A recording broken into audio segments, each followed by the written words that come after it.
Friends, வாங்க நம்ம வீட்டில் என்ன பார்க்க போகிறோன்னா ஆட்டுக்கறி வாங்கியிருந்தோம். அதை தாங்க பார்க்கலாம் வாங்க. இந்த ஆட்டுக்கறி பார்த்திங்கன்னா ஒரு அரை ஆடு ஒரு தொடை அந்த மாதிரி வாங்கியிருக்கோம். இங்கெல்லாம் வந்து நாங்கள் மொத்தமாக வாங்கி நாங்கள் ஸ்டோர் பண்ணி வச்சுக்குவோம். இது வந்து தனித்தனியாக கொடுத்துருவாங்க. அரை ஆடுன்னா 2 தொடை தனியாக வந்துடும். அதுக்கப்புறம் மாறு எலும்பு அந்த சைடு எலும்பு எல்லாமே ஒரு பாக்ஸ் வட்டி போட்டு கொடுத்துருவாங்க. இந்த மாதிரி 3 பாக்ஸு. இதெல்லாம் வந்து தொடை, இதெல்லாம் வந்து தொடைக்கறி. இது வந்து மாறு எலும்பு அந்த சைடு எல்லாமே வந்து வெட்டி கொடுத்துருவாங்க. சூப்பராக வந்து அந்த கொழுப்பெல்லாம் எடுத்துகிட்டு கறியை வந்து க்ளீனாக வெட்டி கொடுத்துருவாங்க பாருங்கள். இதை மாதிரி நாங்கள் வாங்கி நாங்கள் ஸ்டோர் பண்ணி ஃப்ரீசரில் வச்சுருவோம். சவுத்தல் போட்டு கவரில் வந்து ஒரு நாளைக்கு எவ்வளோ எடுக்கணுமோ போட்டு வச்சுருவோம். நம்பூர் ஆடு இது வந்து மாறு எலும்பு, அதில் மட்டும் இந்த கொழுப்பு எடுக்க மாட்டாங்க. நம்ம தேவைன்னா எடுத்துடலாம், இல்லைன்னா சூப் வைக்கிறதுக்கு இதை போட்டுக்கலாம். கொழுப்பெல்லாம் எடுத்துகிட்டு தான் நான் செய்வேன்.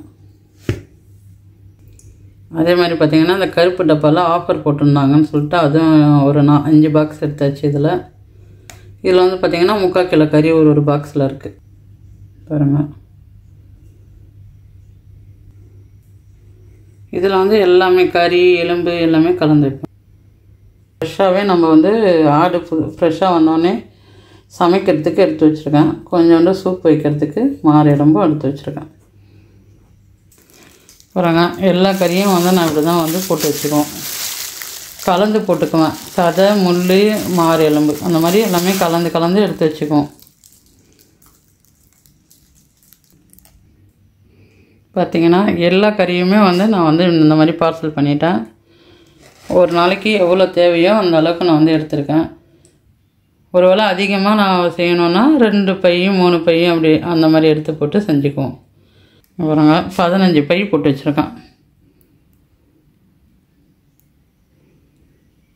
இதே நம்ம ஊராக இருந்தால் நம்ம திடீர்னு ஃப்ரெஷ்ஷாகவே போய் வாங்கிக்கலாம். இங்கே அந்த மாதிரிலாம் போகிறதுக்கு வாய்ப்பு கிடையாது.